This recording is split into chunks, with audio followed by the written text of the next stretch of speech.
મિત્રો, ઉત્તરાયણ આવી રહી છે.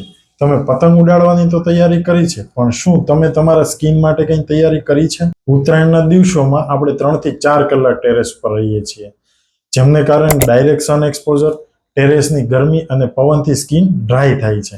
એટલે ટેનિંગ, સનબર્ન અને પિગમેન્ટેશન વધે છે. તો બહાર જતા પહેલા SPF 30+ સનસ્ક્રીન ફેસ પર, નેક પર અને હાથ પર લગાવી, સાથે સાથે ફૂલ સ્લીવ, કેપ અને સ્કાર્ફ પહેરો અને પાણી પીતા રહેવું. 2 થી 3 કલાકે સનસ્ક્રીન રીએપ્લાય કરવી ખૂબ જ જરૂરી છે. અને બપોરે 12 થી 3 વચ્ચેનો ડાયરેક્ટ સન ખાસ અવોઇડ કરવાની છે. સ્કિન ટેન થાય તો લેમન ટૂથપેસ્ટ લગાવવું નહીં, કારણ કે સ્કિન ઇરિટેટ થઈ શકે છે. અને તહેવાર પછી માઇલ્ડ ફેસ વોશ દિવસમાં 2 વાર, એલોવેરા અથવા તો કામિંગ જેલ લગાવી, તેમજ પ્રોપર સ્લીપ અને હાઇડ્રેશન ખૂબ જ જરૂરી છે.